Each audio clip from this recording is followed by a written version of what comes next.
Welcome to episode 9 of One Way Sports. Week 3 is in the books, and boy, was that a Sunday to remember. Lots of crazy results, lots of crazy plays, some finishes that came down to the wire, some comebacks, some quarterbacks standing out. The Panthers getting their first win. We're going to react to it all today on the Week 3 podcast. And then, of course, we have Overreaction Monday coming on Monday. Everything's going to get spicier from now. Things are starting to come into shape. We're really starting to understand who all of these teams are. But you know how it is on a Monday. I will react to every single game, give you my thoughts on everything, my takeaways, what we can expect moving forward. And then, of course, at the end of it, Overreaction Monday. I am recording this during Monday Night Football right now, so we'll get that reaction at the end of the podcast. But let's go ahead and jump in to the morning slate of games right now. First game that we react to on a Monday morning is the Texans at the Vikings. What a win for the Vikings, 34-7 at home. They take care of business, their largest margin of victory in 5 years. And ladies and gentlemen, I tried to warn you about Sam Darnold being the guy. He looked phenomenal yesterday. 4 touchdown passes for him, 181 yards, only 11 incompletions. This Vikings team is humming, ladies and gentlemen. Their defense looked unbelievable yesterday as well. Justin Jefferson making plays, Jordan Addison making plays, Aaron Jones, what a pickup he was for them as well, getting him from Green Bay. It looked incredible yesterday. The Vikings have looked like a top 5 team in the NFL through these first 3 weeks. Their first 3-0 start since 2016. This looks like a real football team. Remember, Sam Darnold started 3-0 with the Carolina Panthers a couple years ago. That never felt sustainable. What he's doing now feels very sustainable. He has the weapons. He has the coaching. He has a run game. The defense we all thought could potentially fall off, losing Danielle Hunter and a couple other guys. But, man, they did not fall off at all. I think this is the most underrated home field advantage in the NFL.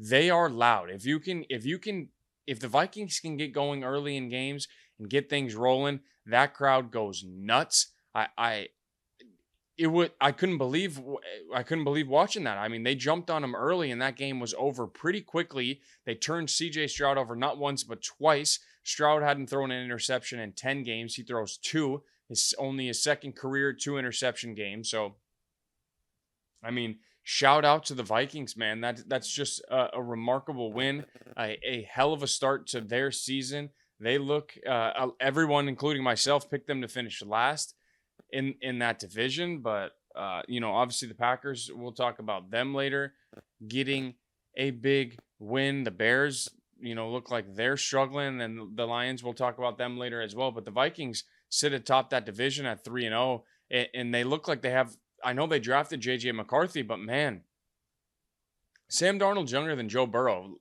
folks. So even though they drafted J.J., if Sam Darnold proves to be consistently play like this for a whole season, maybe wins comeback player of the year, why can't he be the Vikings quarterback of the future? We saw everyone talked about Baker Mayfield being the stopgap guy for Tampa Bay. He balls out. It's a $100 million contract. Why can't the same occur for Sam Darnold? You got to be happy for the dude.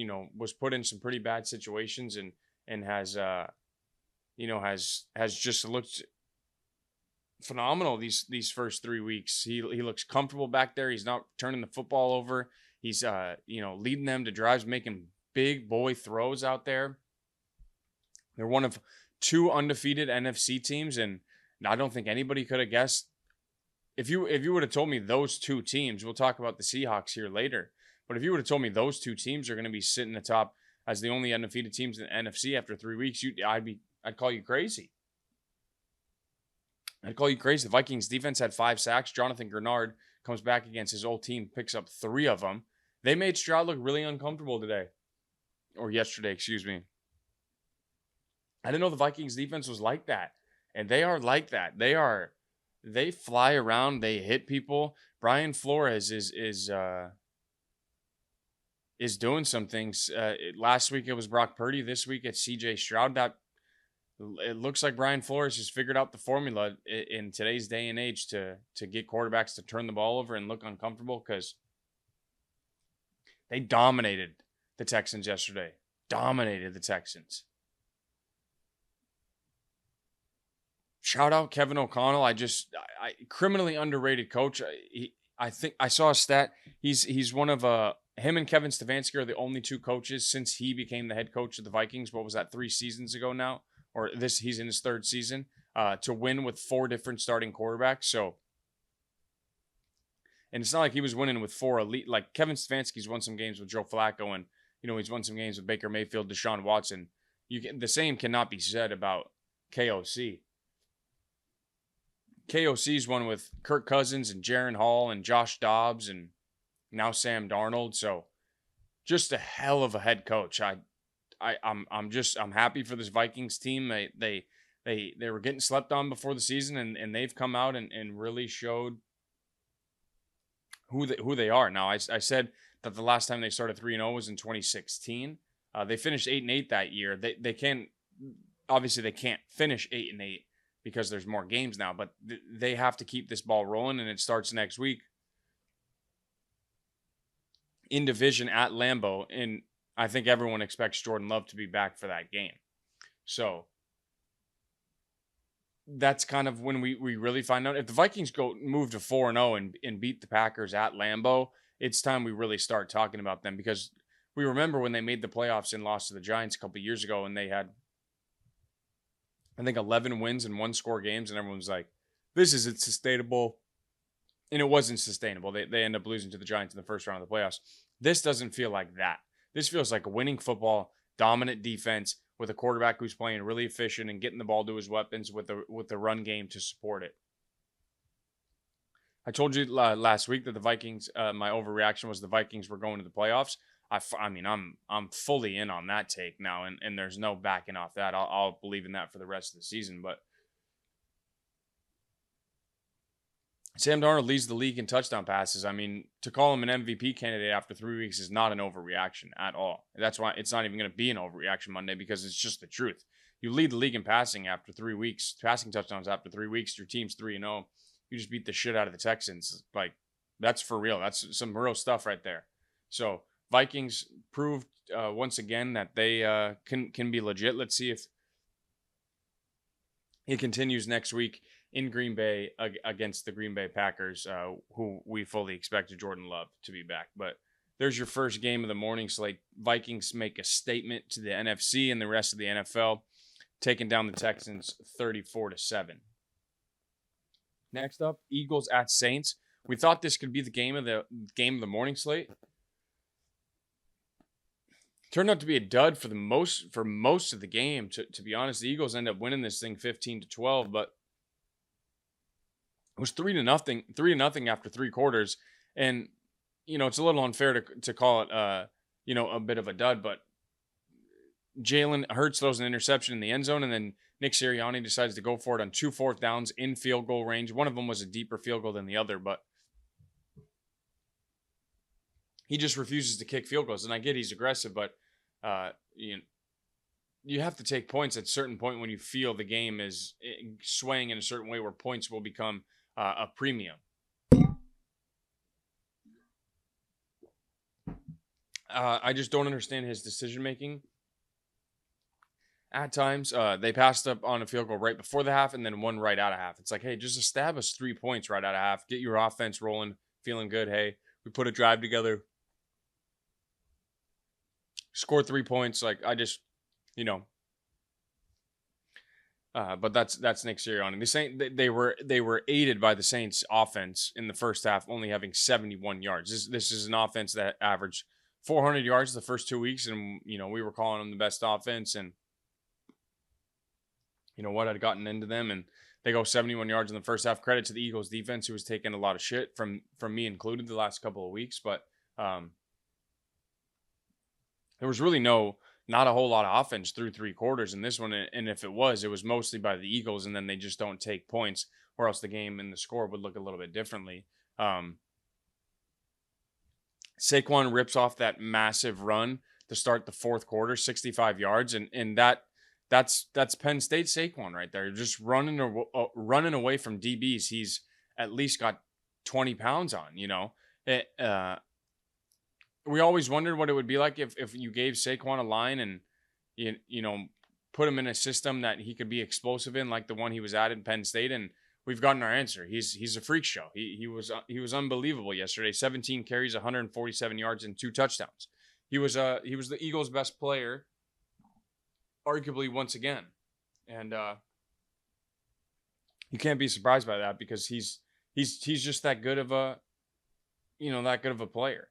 But after he rips off the 65-yard tutty, and what vision and a cut, and shout out to the Eagles O-line for blocking that thing up. But Saquon, once he was there, he was gone. Saints go down and kick a field goal. Eagles miss a field goal. Saints get a touchdown. They're up 12-7 after the missed 2-point conversion. So that's my point. The missed field goal sucks when Sirianni does decide to kick it that Jake Elliott misses, but you make 2 of those in the first half. Instead of a 12-7 game, it's probably 13-13 because the Saints don't go for 2. They kick the extra point, and you're not in a do or die situation with 2 minutes left in the game, because I believe that touchdown happened like at the 2-minute warning, or I'm almost positive it was at the 2-minute warning.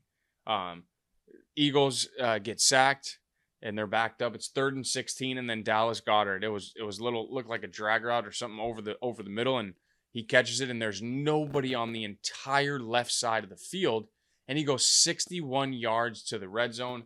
That was his last catch of the day. 10 career high 10 catches and 170 yards yesterday. But Goedert made the play of the game. It was that, Jalen gave himself enough time, and Goedert was just gone from there. And Saquon scores on the next play and then gets the 2-point conversion right after, and they go up by 3. And now you could relax just a little bit if you're an Eagles fan, because you're like, okay, well, at least we're up 3, so we're not going to give up a touchdown. But I mean, credit to the Eagles, because they tried to blow another close game at the end of it, and it looked like that seat for Sirianni was going to be really hot, and that Eagles media and local radio for this next week was going to get real loud for Sirianni. But Saquon makes a play, Jalen makes a play, and Dallas Goedert makes a play, and then the Eagles defense comes up big to close this game out. And their defense only gave up 209 total yards, 4 sacks, and then created 1 turnover. So Eagles defense won them this game, along with Saquon and Dallas Goedert. That really is what it boils down to. Jalen Hurts didn't throw a touchdown. He did throw for over 300 yards, but Saquon and Dallas Goedert won this game alongside their defense. What a win. The Saints look human, and look human might be a nice way of putting it.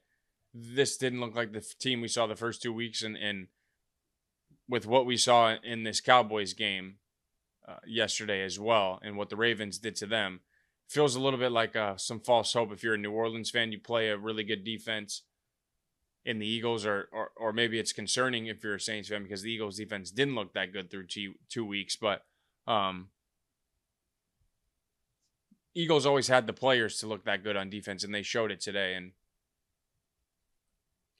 I don't know if the Saints should be like super worried, but you would have liked to look a little bit better than you did yesterday, because with all that being said, you still had a chance to win the game. But Derek Carr looked human yesterday. Alvin Kamara looked like his age yesterday. So we'll see what happens with the Saints moving forward. Their defense did play pretty solid.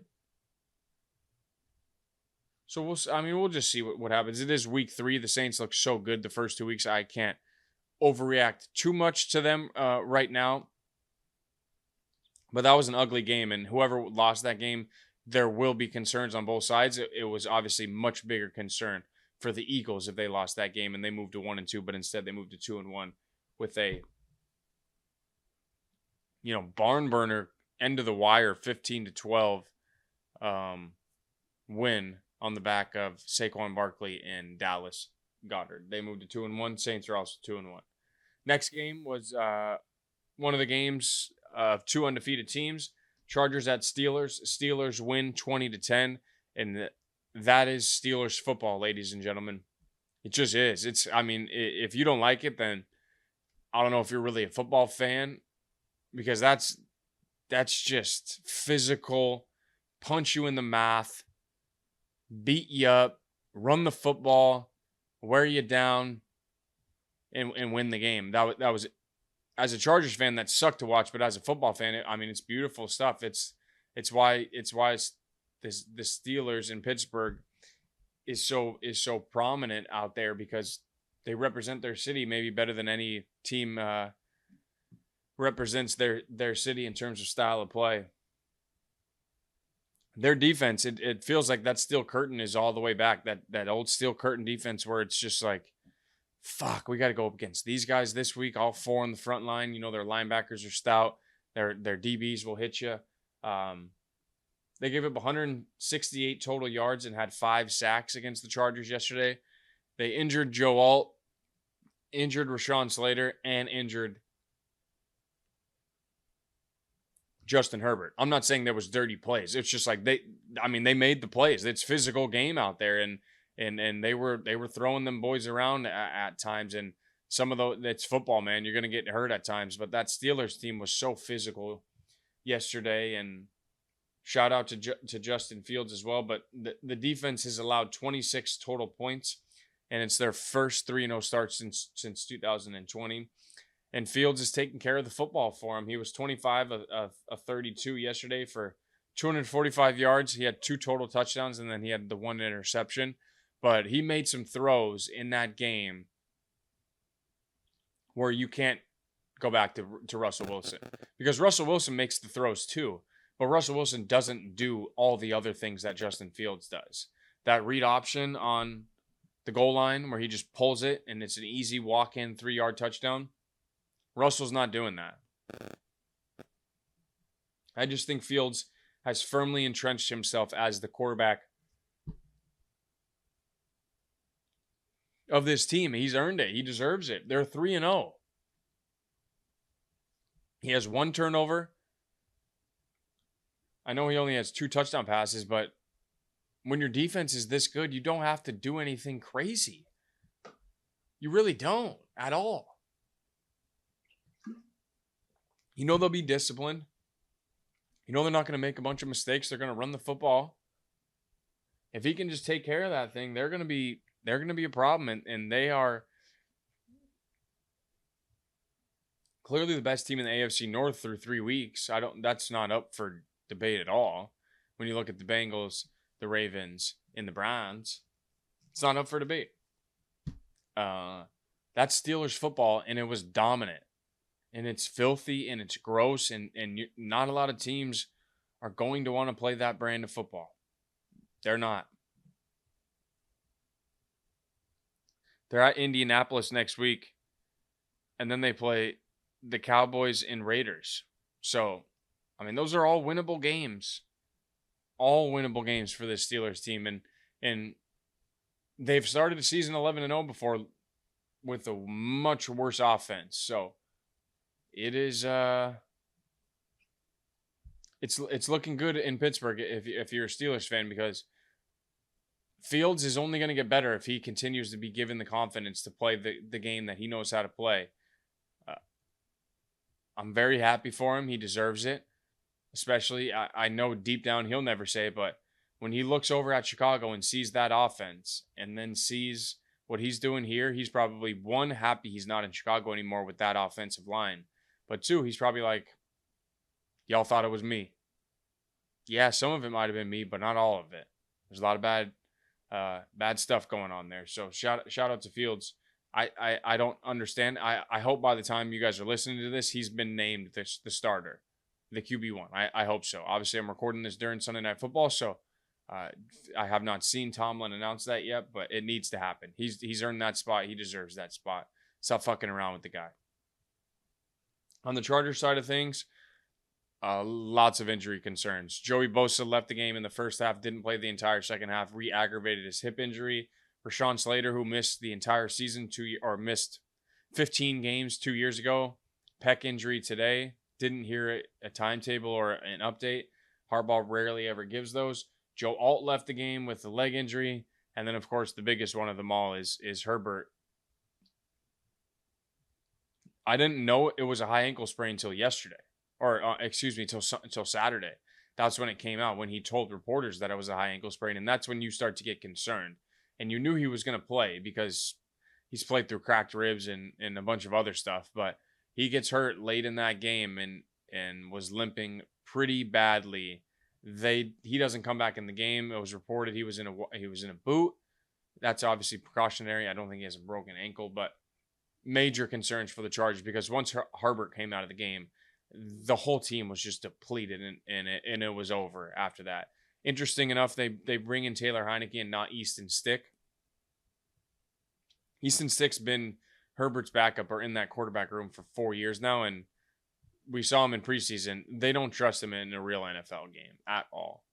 Heinicke's going to be the backup, and if Herbert can't go next week, it will be Heinicke. It's just it's very concerning for the Chargers because all 4 guys that I named are all former first-round picks, and 4 of the 8, 7, 10 best players in the organization. So keep your ears open if you're a gambling man for what could be happening next week, because the Chargers play the Chiefs next week, and they could be without their quarterback and maybe both tackles and Joey Bosa. Not good if you're a Chargers fan, but Steelers earned that win. They deserved that win. They bullied the Chargers for most of the day yesterday, and their defense and TJ Watt welcomed Joe Alt to the NFL in a big way. He held his own in most cases, but TJ Watt, when he needed to make plays, made plays. So Steelers moved to 3-0 with a 20-10 win over the Chargers. Next up, Bears at Colts. Colts win 21-16. This was ugly. This was really ugly. Both quarterbacks struggled in a big way. Caleb does throw his first 2 touchdown passes, but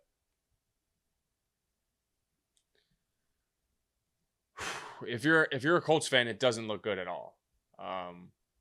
If you're a Bears fan, it's 3 games in. But as a Colts fan, man, does Anthony Richardson do some dumb ass shit on the field and make some just horrendous looking throws. And he's so athletic, yes, and he adds a crazy dynamic in the run game, but man, his pass game can be just so awry and wild at times.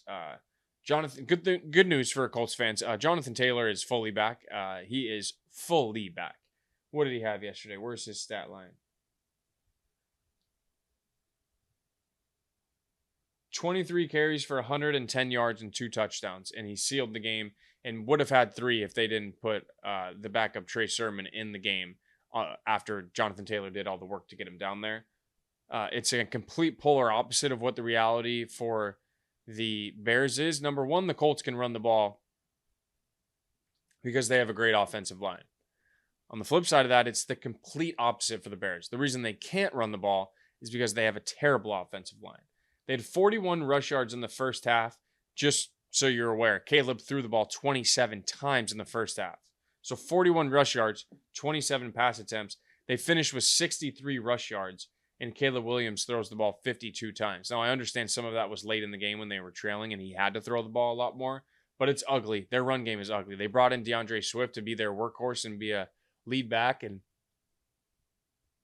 you can't say it's a DeAndre Swift problem because he was phenomenal with the Eagles last year behind that offensive line, and he was good for the Lions before that when he was healthy as well. So I just the Bears offensive line is very bad.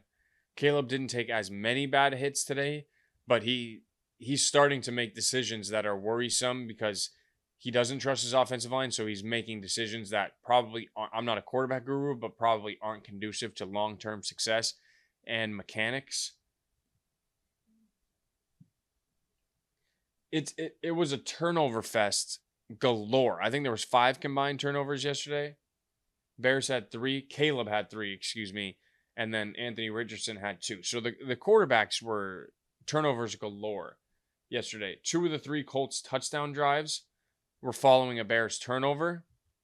So you give them good field position and you give them momentum.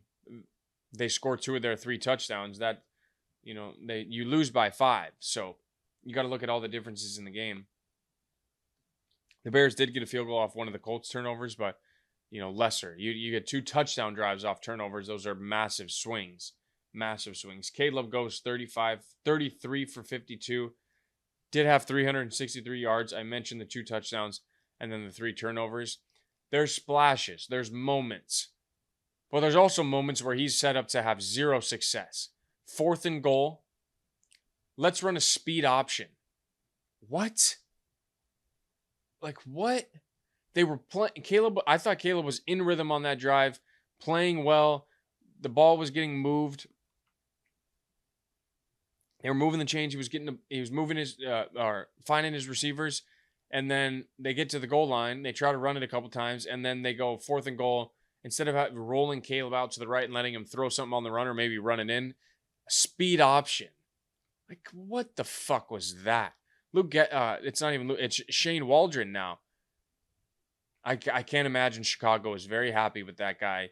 And I know that the city is pretty upset with Ryan Poles in the offensive line that he put together for Caleb in his first season. But it was ugly yesterday at times.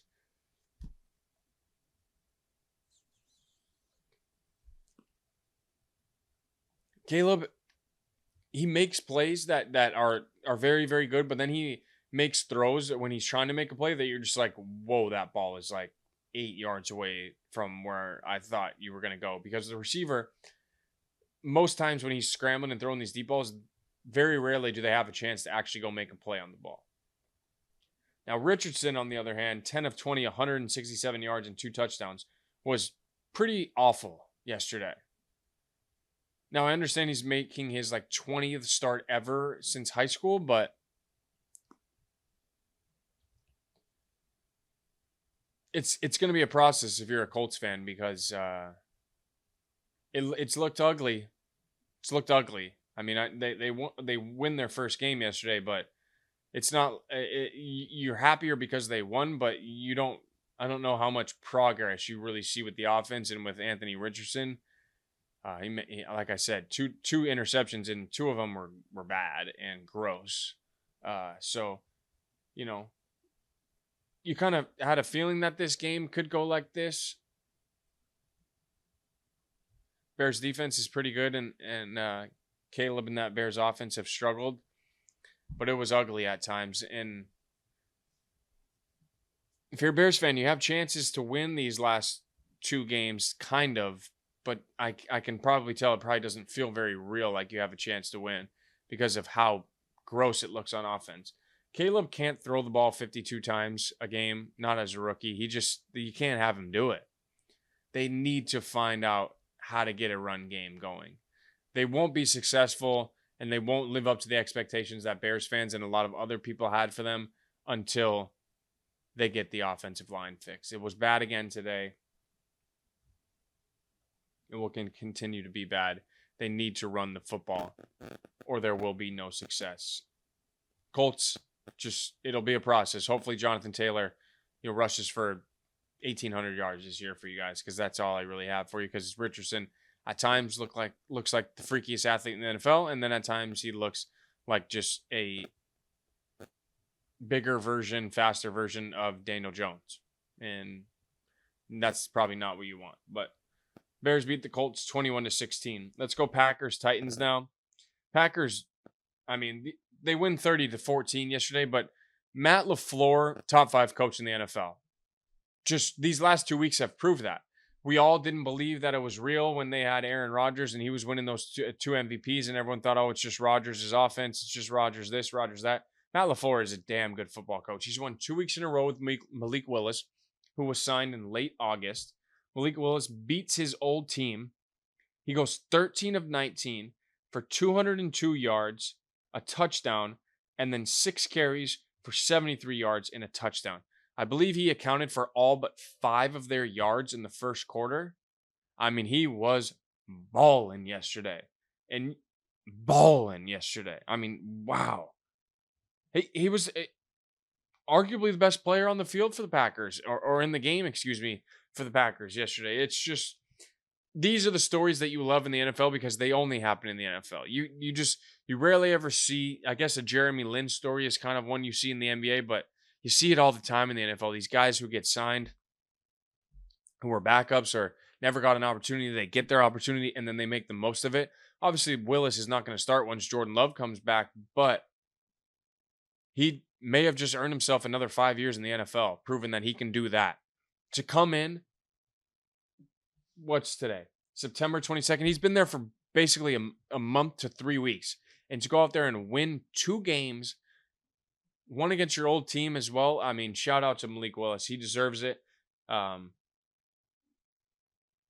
he'll never say it, but when you look over at the other sideline and look who's playing quarterback and realize who they picked over you, Will Levis might be the worst quarterback in the NFL, ladies and gentlemen.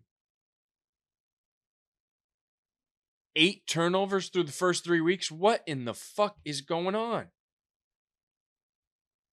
My buddy texted me when we were watching the game, and he just says, why do I feel like every time Will Levis is on my TV, he just has his hands over his head because he just made another mistake? And it's true. I mean, there's 3 legendary pictures of him already this week. The first one, he's on his knees with his hands on his head after he throws the pick 6. The other one is when he's fully perpendicular or he's fully off the ground, midair like he's Superman, and the fumble. And then there was another one today when he's turning the ball over and the defender is just on top of his entire body. I feel bad for the guy at times, but holy shit does he make some horrible decisions. They had 79 total yards at halftime. 79.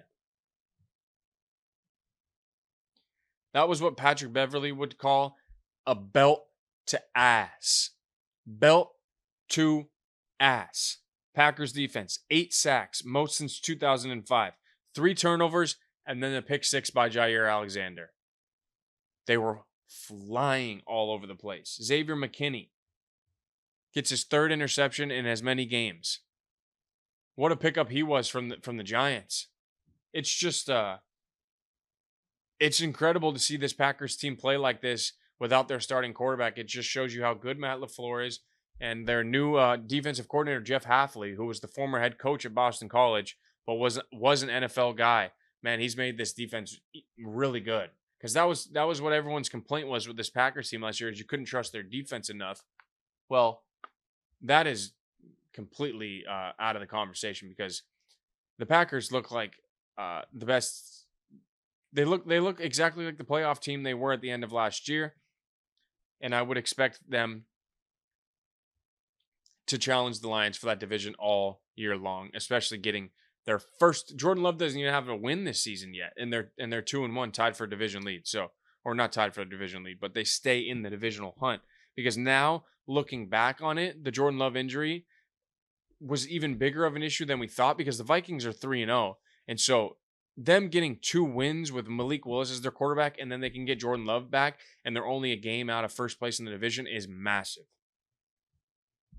Shout out to Malik Willis. If the Packers go on and win the Super Bowl this year or win the division, Malik Willis is going to be a huge part of that because of what he did the last 2 weeks.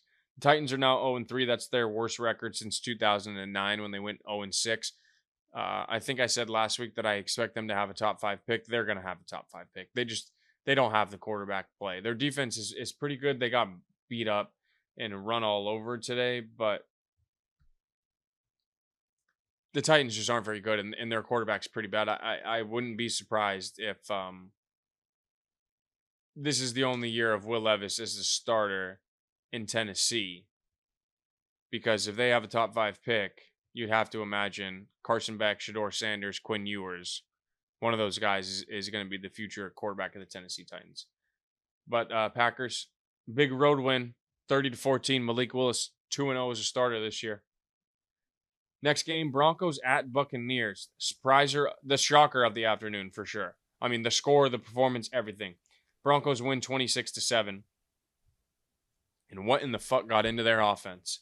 They scored on 4 of their first 6 drives in the first half, and Bo Nix had 190 total yards at the half.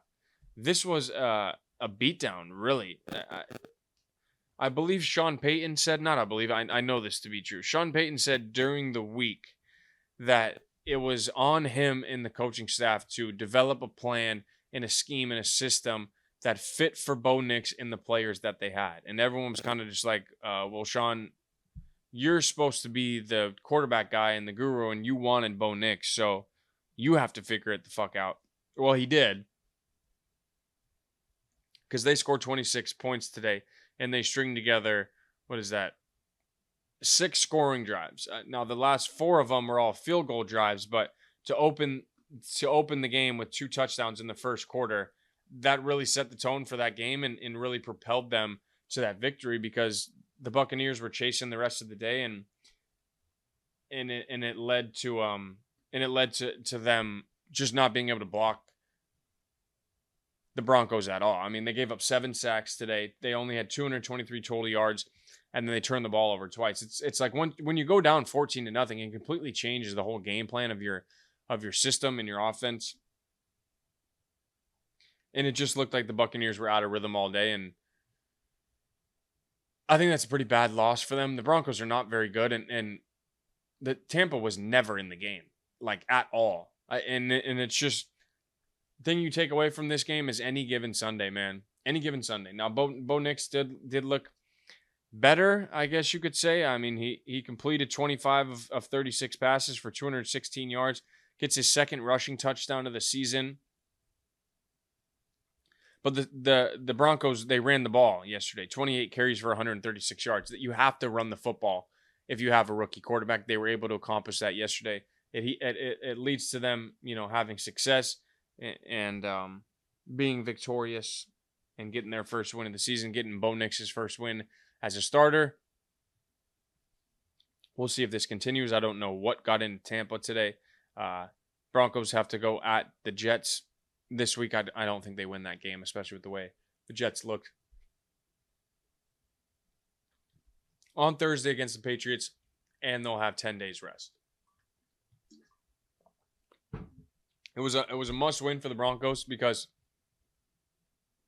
they start 0-3 in that division. Chargers are 2-1. We'll get to the Raiders here later, but they're 1-2, and now you're 1-2, and the Chiefs, at worst will be 2-1, if not 3-0. I'm recording this, and it's fourth quarter right now, as Darnell Mooney just makes a big catch right there. But Broncos beat the Buccaneers 26-7. Not much to say in that one, but the Buccaneers really didn't show up, and the Broncos, had their best game of the season. They get their first win. Last game of the morning slate, Giants at Browns. Giants win 21-15 in the Malik Neighbors versus Amari Cooper Bowl. That's pretty much what it was. Malik Neighbors, first player in NFL history with 20 or more catches, 3 touchdowns in his first 3 games. He had 8 receptions for 78 yards and 2 touchdowns on Sunday. Killed me in fantasy, but man, that's why they took him. That's why Chargers fans, that's why there was conversations that people might take him over Marvin Harrison Jr. He's a freak, man. He is a freak, and he's going to be very good for a long time.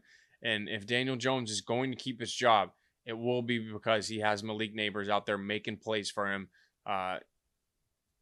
Devin Singletary was huge for them in the backfield yesterday. Let me get his stat line real quick. But the Giants, that's a huge win for them. On the road in Cleveland, Devin Singletary, 16 carries for 65 yards and a touchdown. I just think I'm remembering that big one he had at the end of the game. But for the Giants to go in there into Cleveland and get a win like that is, for their first win of the season, is huge. The Giants defense had 8 sacks. They created 2 turnovers, and they allowed 217 total yards. The Browns offense continues to look like shit, minus Amari Cooper. But man, that's a huge culture win for the Giants, because they were reeling at 0-2 with they should have been at least 1-1 with that bad Commanders loss, and to go into Cleveland and get a win like that with Daniel Jones going 24 for 34, 236 yards and 2 touchdowns, and then your rookie first round pick is proven to be the guy that you thought he would be. That's got to feel good. I have no idea what's wrong with the Browns defense. They gave up 340 yards on Sunday. They were good in week 2, or was it? Yeah, they were good in week 2, and then they were terrible in week 1. So 2 of the 3 weeks, they have not looked very good. Myles Garrett, they've already been conversations about him potentially needing surgery at the end of the season on both his feet. So not a good look for the Browns as they're 1-2, and it doesn't look very good. And they're trailing in that division, obviously behind the Steelers, who are 3-0. We'll find out what happens to the Bengals tonight, and then the Ravens are also 1-2, so that helps them. But Browns got to get their shit together because this thing could get away from them quick in the AFC. All right, that wraps up your morning slate of games. I like the 7 and 5 balance. What's it, 7? Was it 7? Yeah, 7 and 5 balance. 7 games in the morning slate just feels kind of like the perfect amount, because then you get 5 in the afternoon. Maybe 8 and 4 is the perfect balance. I'm not sure. But let's get to the afternoon slate now. I told you this would be the biggest conversation topic between whoever won and lost this game on Monday, and that is, of course, Ravens at Cowboys. The Ravens get a win 28-25. They survive a late scare. They got outscored 19-0 in the fourth quarter. I don't know what's happening with the Ravens' focus late in these games, but they just lose focus and they stop playing when they're up. It made no sense. What was it? 28-6? Yeah, 28-6 going into the fourth quarter. And then they just can't do anything. Their offense stalls. Their defense can't stop anybody, and the Cowboys almost go down and win that game. The good thing for the Ravens is they may have found their identity yesterday. 45 of their 60 offensive plays were runs. Derrick Henry, 25 carries for 151 yards and 2 touchdowns. Lamar, 14 carries for 87 yards and a touchdown. 274 rushing yards as a team. They went into Dallas, and John Harbaugh looked at Mike McCarthy and said, "Your team is not as physical as my team." And they proved it. This should have been more of a statement win for the Ravens if they didn't fuck around in the fourth quarter, but they did. But if this is going to be the identity of this Ravens team, boy, is it going to be scary. They might have to go back to more of the Greg Roman style of offense, because they do have Derrick Henry, and of course they still have Lamar. So if they can run a little bit more power with Derrick Henry and then use Justice Hill and the speed of Lamar, they're going to give defenses problems. But if you're only going to ask Lamar to throw the ball 15 times, and he's going to go 12 of 15 for 182 and a touchdown, you should win those games when you have 100 or 274 rushing yards as well. The Cowboys defense is in serious trouble. They're 0-2 at home. The last 2 weeks, they've gotten shit stomped, and defensively at least. And it looks like Dan Quinn not being there is a massive, massive problem, because Zimmer and that defense have just given up so many explosive plays, and they couldn't stop the run at all. They couldn't do anything to New Orleans last week, but specifically, they couldn't stop Alvin Kamara. And then today it's Derrick Henry in a different size back, less speed, less screen type of game, and he just bullies those motherfuckers up front and dominates the game. Dak was pretty good, all things considered. Really, Dak was good late in the game and late in the fourth quarter. He finished 28-51 for 379, 2 touchdowns and a rushing touchdown. I thought he played well enough, but they were down so early, and their defense couldn't ever really get them the ball back because the Ravens were just sustaining these long drives, running the football. Ravens had to win the game, and they do. They moved to 1-2, and their 1-2 feels a whole hell of a lot different than the Cowboys 1-2, because the Cowboys win week 1 in a statement game against the Browns, and in the last 2 weeks, their defense has just been blown off the field. The Ravens obviously could be, they could have won week 1 against the Chiefs with the likely toe on the line, but they get a win here on Sunday against the Cowboys, get their first one of the season. Quick shout out before I wrap this game up. Brandon Aubrey, the kicker for the Cowboys, 65-yard field goal yesterday. His story is just crazy. If you don't know his story, go look it up. I'm not gonna read it here today, but 65-yard field goal was ridiculous. Remember, Justin Tucker made his 66-yarder indoors.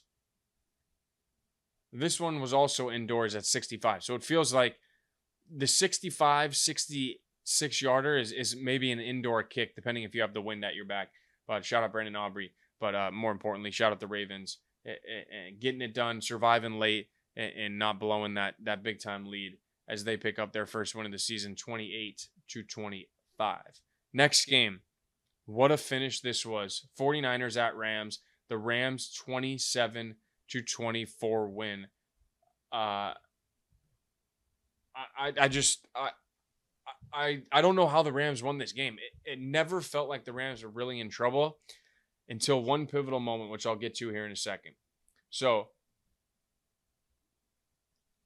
the 49ers are up 21-7.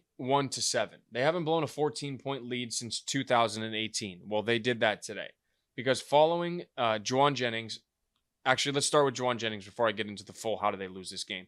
Juwan Jennings is the first Niners wide receiver since Jerry Rice in 1995 with at least 10 catches, 150 yards, and 3 touchdowns in a game. He had 11 catches for 175 yards and 3 touchdowns yesterday. He was flat out ridiculous. Brandon Ayuk, you got the big money. That dude's doing what you should be doing. Juwan Jennings and Brock Purdy have a special connection. But after Juwan Jennings scores his 3rd touchdown, the Rams go down and make the game 21-14. The Niners get a field goal. 24-14. Okay, they still got breathing room. They're up 10. Rams go get a field goal. Okay, they're down 7. And then the 49ers miss a field goal. They miss a field goal that would have put them back up 10, and instead it's a 7-point game. It's 24-17. Rams go down and get a touchdown. San Francisco punts after I think his name's Ronnie Bell. Brock Purdy made an insane play running around. Had Ronnie Bell wide open. He jumps up and he just boofs it right in his hands, drops it. And apparently he deals with a lot of drops. I don't know much about him, but that's what they said on the broadcast.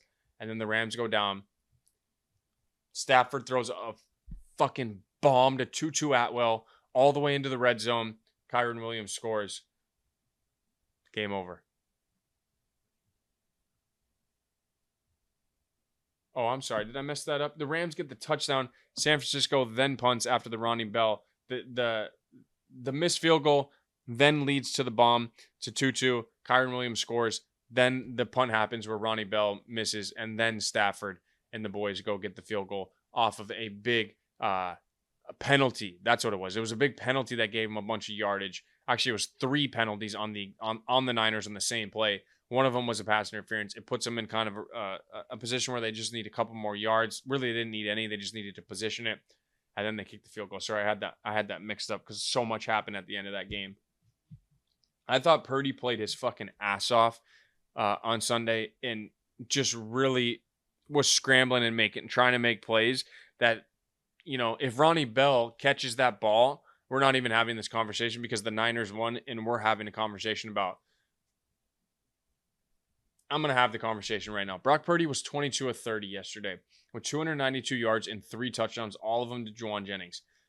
All of you people out there that say he's a byproduct of the Shanahan system and he's not shit without C-Mac and Debo and Kittle and all that, your argument just got put to bed yesterday. I understand they lost the game. If you watched it, you know it wasn't his fault. He was flat out ridiculous yesterday. Him and Juwan Jennings have a special connection. Brock Purdy is a winning quarterback who makes winning plays. He can do things with his feet that not a lot of quarterbacks can do. He made a lot of plays off schedule on Sunday that sometimes the 49ers receivers just didn't catch. I think they had 6 or 7 drops on Sunday. Purdy was not the reason the Niners lost this game whatsoever. The defense also can't blow a 21-7 lead. But anybody who's saying Brock Purdy is only a byproduct of the Shanahan system because he has Debo Samuel and Brandon Ayuk and George Kittle and Christian McCaffrey and Kyle Shanahan, the conversation's over. Because turn on the tape from Sunday's game and you'll see a dude that makes plays at a fucking elite level for a quarterback. There's my Brock Purdy rant defending him because he's a great quarterback. And what I saw yesterday was a guy who does not get enough credit. Same as the guy who was playing quarterback for the other team and Matthew Stafford because he made clutch plays down the stretch. Kyren Williams had 3 total touchdowns, 116 total yards, 3 total touchdowns for Kyren Williams. bad week to trade Kyron Williams in fantasy, which is what I did. But the Rams getting that win there, and now the Niners are 1-2, as well as the Rams. Seahawks are 3-0, and the Cardinals are also 1-2. This division is now firmly in the hands of the Seahawks, who we'll talk about here in a second. But what a win for the Rams. They now have won 2 in a row against the 49ers, but the first real one, because remember at the end of last season, the 49ers benched all their starters, and up to that point, they had won 9 in a row against the Rams. They pretty much punt that one, so it was really 9 straight wins for the 49ers coming into this one, and the Rams go in there and complete a 14-point comeback, which the Niners hadn't blown since 2018, to get their first win of the season, but also their first division win of the season, which is big time, 27-24 on a game-winning field goal. Next game, Panthers at Raiders. Panthers win 36-22. The Red Rifle. Andy Dalton, baby. 26-37, 319 yards, 3 touchdowns. First quarterback of the 2024 NFL season with 300 yards passing and 3 touchdowns. You heard that right. It's the rifle. You think he didn't have any bullets left in that gun? You thought wrong, motherfucker. There's plenty of bullets left in that gun. The Red Rifle gets it done, leads the Panthers to their first win of the season. He's still got it. He's still got bullets left in that right arm. First time in 20 games that the Panthers had an opening drive touchdown. First time. 20 fucking games, and it's because of the rifle, man. The Red Rifle was just slinging that rock around. 26-37, 319 yards, 3 touchdowns for Andy Dalton on Sunday. Now, the Panthers showed they can execute, but is it a one-game wonder? Is it one of those, hey, we have an interim coach and we show up and play for him really hard for one game and then reality sets in? Or is this a, hey, we're riding for our guy Andy now? Adam Thielen did leave the game with a hamstring injury, which wasn't great, but you signed Deontay Johnson in the offseason from the Steelers for a reason. 8 catches, 122 yards, and a touchdown for Deontay. So that's why you paid him. And now I think Dave Canales is finally able to see what his offense is. What can we work with? What can we do different? What can we improve on? The first 2 weeks, you couldn't answer any of those questions because there was just no execution from Bryce Young's level. And I wanted to say this about Andy Dalton and Thielen. The leadership they showed on the sideline to Bryce Young, going over to him every time he came off, and just having a conversation with him, like, what did you see here? What do you think about why Andy made this decision? Whatever the case was, I obviously didn't hear the conversations, but they're still trying to lift this guy up. Andy may be the starter right now, but I think he knows it'll mean a whole hell of a lot if he can mentor Bryce and play good football, and then Bryce can maybe next year or late in the season come back and play good football for them. It'll mean a whole lot to Andy, and it'll prove maybe that he can stay in this league for another 3-4 years. But it's so fun watching the Red Rifle, man. It just seems like such a nice guy, and will just sling the rock around. He really will. The Raiders, actually, first, let me finish my Andy Dalton point. They have the Bengals next week, so a little history. Next week, we could be having a conversation where it's like, Andy Dalton and the Panthers aren't that bad. Because if he leads them to back-to-back wins and gets a win over the Bengals, his former team, conversation changes about Carolina and maybe what they are as a franchise, and not as much as a dumpster fire and less of they didn't really have a quarterback. On the Raiders side of things, they have no run game. None. 153 total rush yards in 3 games for the Raiders. They just can't spell their defense long enough to win games, it feels like. Minshew's played okay. They need a quarterback, obviously. They need a quarterback. If you're a Raiders fan, you probably want a top 5 pick.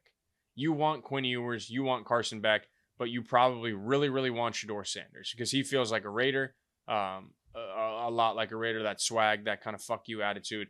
But if you're a Raider fan, I don't know how you would want to win a bunch of games this year and then fuck up your chance to get a franchise quarterback. Doesn't make any sense. There's going to be none in free agency for you guys to go get. It's going to have to be through the draft. but they have no run game. None. And they can't spell Max Crosby, Christian Wilkins, and that defense long enough to compete for long enough in games. I think it's going to be a season-long issue for the Raiders. Minshew, 214 yards, a touchdown, and an interception today. They just the Raiders don't inspire me whatsoever at all. I hope Antonio Pierce keeps his job because he looks like a great coach, but they don't have the players right now, and they certainly don't have the offense to compete. And somebody please go save 17 and get Devontae the fuck out of Vegas and get him with a real quarterback. I beg of you. Panthers get their first win of the season, first win in the Dave Canales era, 36-22 over the Las Vegas Raiders. Lions at Cardinals was billed as the offensive game of the weekend. It was 51.5 was the over. Well, that was a trick because the Lions won 20-13. And they get this right. There was 3 points in the second half. 3 points in the second half, and they came in the fourth quarter with 3 minutes and 48 seconds left. So there was pretty much no points in the second half. Lions do get their 9th straight win following a loss. They do not lose 2 in a row under Dan Campbell. They're 2-1. They won this game in the first half. It was 20-10 at halftime. But Jared Goff in the first half was 12 of 12 for 137 yards and 2 touchdowns. The last one was the play of the weekend, which was the hook and ladder touchdown. So sick. Throws it to Amon-Ra St. Brown. He pitches it back to Jahmyr Gibbs, and goodbye, touchdown. Why do we not have more of that in the NFL? It really doesn't make any sense to me. Like, the NFL has to innovate more, in my opinion, because you have a guy running and he completely stops. And then he has to start all up again. But why can't you just have a guy coming near him? He can also run a route, but it's also like it's almost like a two-way route. It's like, hey, run this kind of drag, but also turn your fucking head around right after if you don't get the ball because he's pitching it right back to you and you got to keep going. Because that was awesome. It's probably really hard to execute, and I sound like just a dude on my couch, saying I want more cool plays in the NFL, but that was awesome. And the Lions won that game in the first half. 20 points in the first half. Cardinals were 1 of 11 on 3rd and 4th down combined. Their offense did not look very good yesterday. They had that, touchdown drive in the first quarter to Marvin Harrison Jr., and then really their offense couldn't do much from there on out. Kyler was 21 of 34 for 207 yards, a touchdown, and an interception. Game was ugly in the second half, ladies and gentlemen. Game was ugly. I'm going to read you the drives from the second half. Interception, punt, interception, turnover on downs, punt, turnover on downs, punt, field goal, end of game. That was a pretty bad pretty ugly second half. Pretty ugly second half. What is that? 2 turnovers, 7 punts, and 3 turnover on downs and a field goal. It was ugly in the second half, but those are the games the Lions win. They moved to 2-1. Don't lose 2 in a row. 20-13 is your final from Arizona. Last game of the afternoon slate. Dolphins at Seahawks. Seahawks win 24-3. I did not watch much of this game, fully honest with you. The Seahawks had a big first quarter. It was 17-3. And then they got their last touchdown on the final drive of the fourth quarter. DK Metcalf, I think we forgot about. Maybe I'll speak for myself. Maybe I forgot how good DK Metcalf was. 71-yard touchdown. The last play of the first quarter. They had 4 drives in the first quarter. 2 touchdowns, a field goal, and Geno threw an interception. Seahawks blew them out of the water. Skylar Thompson was playing quarterback for Miami. They totaled 205 yards. He had to come out of the game. Tim Boyle came in after. They gave up 6 sacks. They were 1 of 12 on 3rd down. It's going to be rough without Tua. I expect Tyler Huntley to start next week. I do. He adds an element that you have to be afraid of, and you have to be worried about, which is the run game. So I would fully expect him to be the starter next week. Now for Seattle, they're 3-0 under Mike McDonald. I told you in the preview that the last time they were 3-0 was 2020 when they won the division. Well, they're the first team since 1979, the Steelers in 1979, to start 3-0 and hold each team to under 150 yards passing. This Mike McDonald defense, the one that came over from Baltimore, the defense that's struggling right now, or struggled at the end of the game yesterday, is looking ridiculous in Seattle. I told you at the beginning of the season, or maybe it was after week 1, that this feels like it could be the Legion of Boom back in Seattle. Well, they look damn good, and they are not giving up yards, and they are looking dominant on both sides of the football. Zach Charbonnet filling in for Kenneth Walker, UCLA boy, 18 carries, 91 yards, 2 touchdowns. He closed the game out with the final touchdown in the fourth quarter. So shout out to Seahawks, big win. They're 3-0 atop the division, staring down the Niners at 1-2, the Rams at 1-2, and the Cardinals all at 1-2. They have 2-game lead in the division. That is huge. 2-game lead in the division just 2 weeks into the season is a dream start. The Seahawks felt like if you listen to the right podcast and the right people talk, that the Seahawks were a sleeper team for a lot of experts in the NFL this season. Well, they were right, because the Seahawks are really good. And they're looking poised to go win this division. They look like the best team in this division for sure, especially with all the injuries that the Niners have. But that wraps up your recap of afternoon slate of games. I'm going to finish watching Sunday Night Football right now, and then I'll have a reaction for you on the other side. Plus, stay tuned for Overreaction Monday as well. All right, Sunday Night Football. Chiefs take care of the Falcons. 22-17 is your final. Pretty solid Sunday Night Football game. Not an amazing second half, but a great finish, if you ask me. Chiefs moved to 3-0 for the third time in the Mahomes era.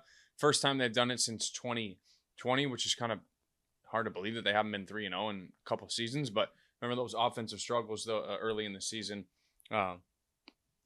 Came down to the wire.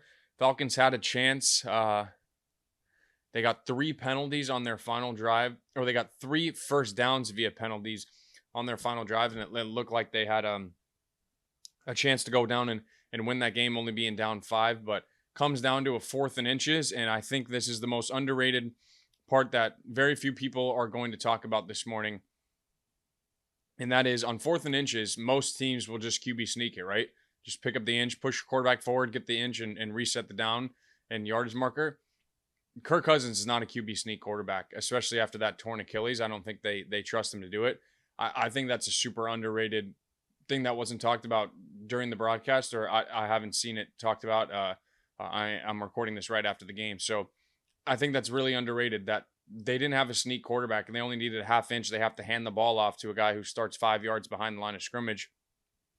Nick Bolton shoots through there, makes the tackle for loss, and the game's over just like that.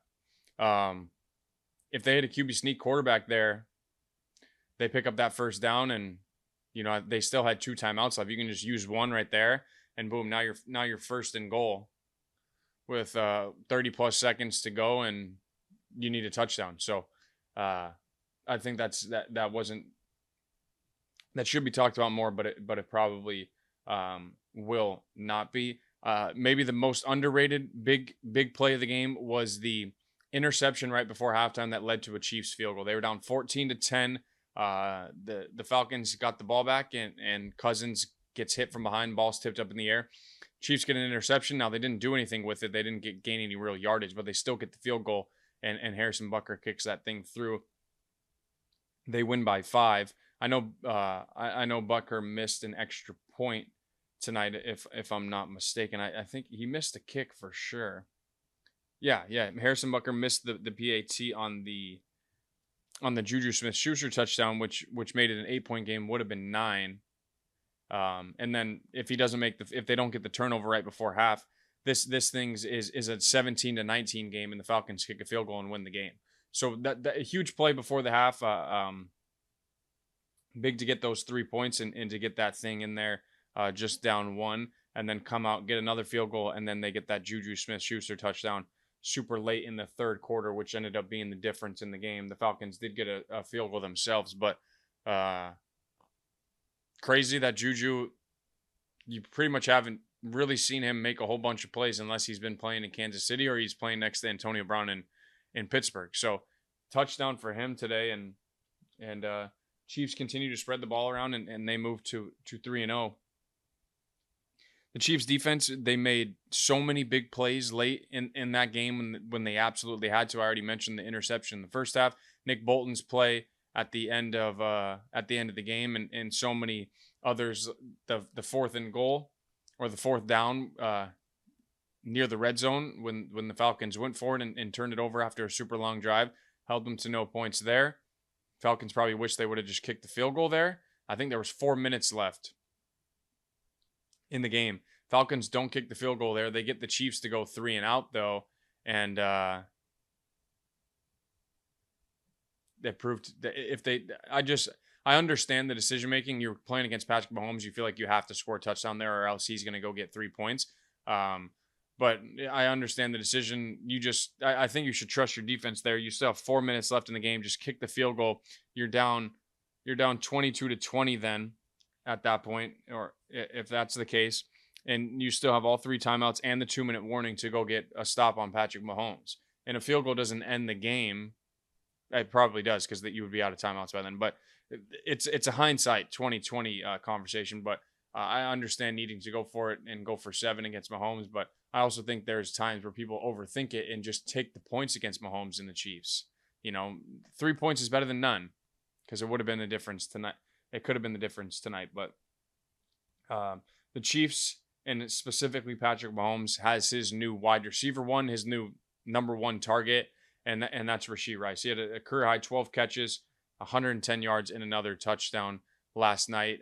Kelce, I think, is just the defenses don't want to be killed by Kelce anymore, but now they can't stop Rashee Rice, and they can't tackle Rashee Rice either. He's turned into a superstar. He said in the post-game interview that all he wants to do is just whatever Mahomes asks him to do and make plays for him, which is, exactly what you would want. The story of Mahomes finding him when he was thrown at I think he was at SMU, and Rashee Rice came and caught balls, and Mahomes was like, hey, you guys need to scout this guy. I really like him.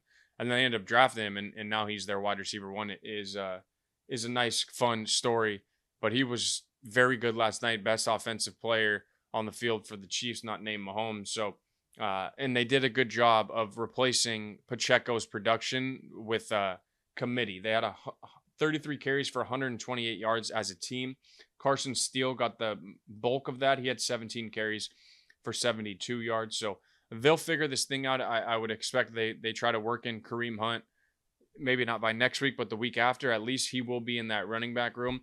They'll use P. Ryan majority on third down to catch the ball out of the backfield, but they'll be able to get it done because they have so many more weapons now than they've had in years past. When the year they first, in Pacheco's rookie year, when they were light on weapons that year and they really had to lean on him, it's kind of the opposite now, is they have a plethora of weapons, and Pacheco's kind of just like another added piece of just like, oh, wow, we have a great running back too. But they still have Worthy, they have Hardman, they have Kelce, Rashee Rice, obviously, and you saw tonight they still have Juju Smith-Schuster, who plays his best football in Kansas City. Let's see, he hit 1, 2, 3, 4, 5, 6, 7, 8 different receivers. Mahomes hit.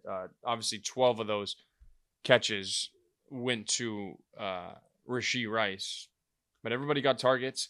Mahomes will spread the ball around and get you the ball to whoever's open. And they start 3-0, which is a scary proposition for the rest of the AFC, specifically the AFC West, who nobody has won that division in 6 years, I believe it is. At least nobody's won it since Mahomes has been there, at least. So what is that, 7 years? So and they got a big AFC West game next week against the Chargers, late afternoon window.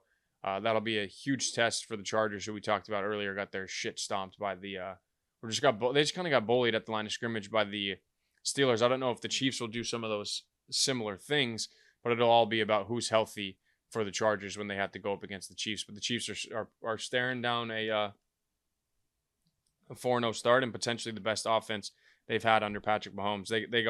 They have to go 3 of their next 4 games are on the road, so they have to go at Chargers, home for the Saints. They go at 49ers, at Raiders. So Got some tough games coming up for the Chiefs, but man, they look like a wagon once again. And Rashee Rice is a big time problem for everybody else playing against the Chiefs. On the Falcons side, their defense continues to look very good. I liked their defense tonight. Their defense in Justin Simmons and Jesse Bates has to be the best safety tandem in the NFL, if not top 3. They just came up with play short offensively. It felt like tonight. It felt, in my opinion, the Falcons defense did enough to win that game for them, holding the Chiefs and Patrick Mahomes to 22 points. You would hope your offense can score 23. And I truly think the difference was not kicking the field goal when you with 4 minutes left. But that's just my opinion. They have to figure out how to unlock Bijan Robinson. They must. They've figured out how to unlock Kyle Pitts and specifically Drake London. Less Kyle Pitts, more Drake London.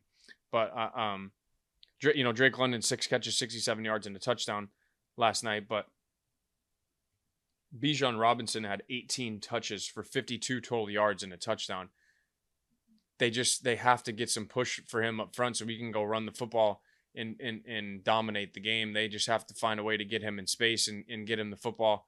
But him having 18 touches for 52 yards and a touchdown's tough to win games against the Chiefs. The Chiefs like that. You need more production from your best players. Cousins, it continues to look a little bit better each week. They're going to rely heavily on their defense, and they just have to get the run game going. But they lost a couple players in the game last night. But Falcons being 1-2, not where you want to be, but their season's right in front of them because they go 3 straight division games now. The next 3 games, home for the Saints and the Bucks, and then you go at Carolina. So your season's right in front of you right here. If you win 2 of these 3, you're probably atop the division. But these next 3 games are pivotal for the Falcons to kind of have their season be what they want it to be. Well, there's your Sunday Night Football recap as the Chiefs take care of the Falcons 22-17 on Sunday Night Football. Okay, Overreaction Monday time. Love doing this. It's been fun. It's fun to just basically take what you saw of the day and try to project and overreact and just pretty much bring Twitter to the podcast. So only 4 for you this week. I did 5 last week. I'm gonna stick with 4 this week. First one I have for you: NFC North is the best division in football. Now that might not be an overreaction, but I think people would tell you other divisions coming into the year, and but there's no doubt it's the AFC North right now. They have only division with 3 teams with 2+ wins, and that would be the undefeated Vikings, the 2-1 Packers, and the 2-1 Lions. Bears are 1-2, but the NFC North is very good. I already told you how much I like the Vikings and how good I think they can be this year. We know the Lions are going to be there in the end, and the Packers winning 2 games without Jordan Love and just running the ball down people's throats and playing elite defense is a scary sight for the NFC. I think this division is going to come down to Week 18. I firmly believe that. I don't think any of these teams are going to run away from each other in this division unless somebody just goes crazy and wins all the division games. But I think this division is going to come down to Week 18. I think it's the best in football. You have in Week 3, you have 3 elite teams with the Vikings, the Lions, and the Packers. If you don't think the Packers are elite, winning 2 games with your backup quarterback, one of them being on the road, you got to give them credit. The Lions, they've looked shaky, but they're winning games. And then, of course, the Vikings are 3-0 and one of only 2 undefeated teams in the NFC. I don't think it's really up for debate. But so far this season, the NFC North is by far the best division in football. And I think moving forward into the future, this is something we could be saying for a long time. With Jordan Love as quarterback for the Packers, Jared Goff should be in Detroit for quite a little bit longer. If Sam Darnold becomes the franchise guy for the Vikings, you still have Justin Jefferson there. And then, of course, we'll see what happens with Caleb Williams. But this is a damn good division with 3 damn good head coaches, especially. That's my number 4 overreaction from this week. Let's go to number 3. Tennessee Titans will be picking number 1 overall. I've seen enough through 3 weeks. I've seen enough. The Titans are, let me preface this, they're going to be picking first overall because of who they have playing quarterback. Will Levis will continue to turn the ball over. I promise you that. He plays like an insane psychopath out there. He makes decisions that you just cannot comprehend and you do not understand. I don't think it might not even be that much of an overreaction, but I think the Titans are going to be worse than the Panthers. The Titans are going to be a very, very bad football team this year, especially because their quarterback play is atrocious. Will Levis already has 8 turnovers this year. I don't expect things to get much better moving forward. This Titans team it's Tennessee. It's going to be a long season, but maybe it leads to you guys getting your quarterback of the future this offseason. But I firmly believe the Titans are going to be on the clock, first overall in the draft. Number 2, Andy Dalton's leading the Panthers to 5 wins this year. 5 of them. We already got 1 down yesterday. Now, let me just tell you some of the opponents that they still have on their schedule this year. They play the Bears, they play the Commanders, they play the Broncos. So they still have 3 rookie quarterbacks to play. That's not a shot at any of those teams. That's directly saying they still have 3 rookie quarterbacks to play, which is advantageous when you're trying to get wins. They still have to play the Giants, who granted looked better yesterday, but is still the Giants. They have to play the Cardinals, the Buccaneers, and the Falcons still. So like there is wins that could be had. Now they do have to play the Eagles, Cowboys, and Chiefs still, but I think they can get 5. I think they can get 5 here, guys. If they can win all 3 of the rookie quarterback games, which would be crazy because they're all on the road. So that might be highly unlikely. But if they can get 2 of the 3 rookie quarterback games, get the Giants game, and then find a way to win one of these late in the year, I think they can. I think they can do it. I think Andy Dalton can lead this Panthers team to 5 wins. I firmly believe that. The Red Rifle was slinging the pill on Sunday, and if they can get Adam Thielen to stay out there on the field, Deontay Johnson still be healthy, and they get a little bit of run game going, why can't they win 5 games? I'm not telling you they're going to the playoffs, but why can't they win 5 games? They can't go 5-12? I think they can. Canales was calling plays yesterday, man. But my number 1 overreaction from week number 3, Cowboys are missing the playoffs. This team stinks, bro. I don't care what the comeback looked like yesterday. This team stinks, dude. Their defense is bad. Full stop. Their defense is bad. They can't stop the run at all. They don't play aggressively. It doesn't look like there's a whole lot of passion out there on defense. They miss Dan Quinn, clearly. I mean, that is blatantly obvious. Mike Zimmer was getting eaten up again. Cowboys are in trouble, man. I truly believe. Now, some people said before the season started that they think the Cowboys were going to miss the playoffs. I didn't know if I believed that because I didn't know how good the NFC would be, but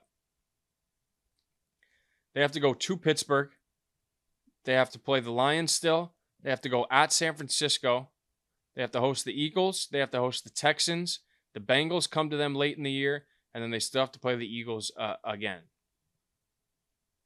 I think this team could miss the playoffs. I didn't like CD's body language at all on Sunday. Their running back room is really bad. It might be the worst in the NFL. Love you, Zeke. Love you, Dalvin. It might be the worst running back room in the NFL. It's not good. They can't run the ball. Their defense can't stop the run. And they got no running backs. I don't know what to tell you. I don't believe in this Cowboys team at all.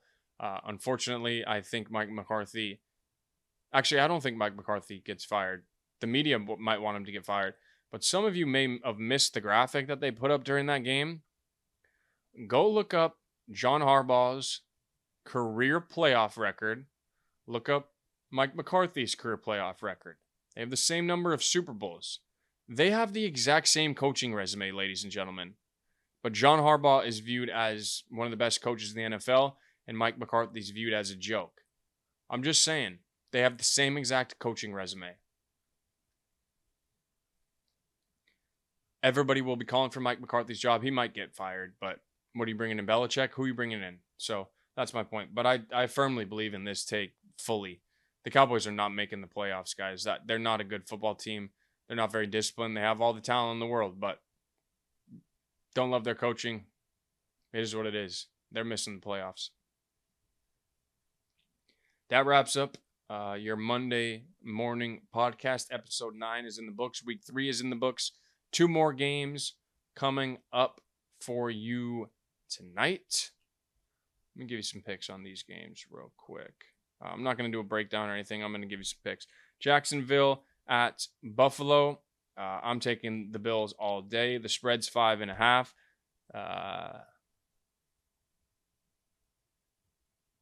Take the under 45.5. Under 45.5 would be my play here. But the Bills, I would just bet the Bills money line. I believe in Josh Allen.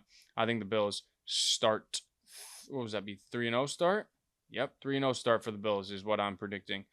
In the first game, that game is the early game, and then the late game is Commanders at Bengals. My pick in that game, I think the Bengals win. I think the Commanders cover. It's 7.5 is your spread. Bengals win, Commanders cover. Bengals win by 6. How about that? Bengals win 28-21. There you have it. Those are my 2 picks for Monday Night Football coming up. Enjoy the games. Tonight we'll have reactions to those games. On Wednesday, we'll have some college football reaction. Big week of college football coming up this week, so that's coming up on Wednesday. Thank you guys, as always, for listening, tuning in, subscribing, supporting. Whatever you guys can do is greatly appreciated. If you have suggestions, you want to see different content, just let me know. But really enjoy doing these and hope you guys do as well. It's always fun watching football all day, then getting to sit down here and share my opinions with you guys. But enjoy your week. Have a great week. Last week of, I think it was we got September, October's coming up here soon. So things are moving and shaking here in 2024 and we're almost done. But football season always helps us enjoy those weekends. Thank you guys for listening, tuning in. This has been another episode of One Way Sports. I'm P-Way. See you guys on Wednesday.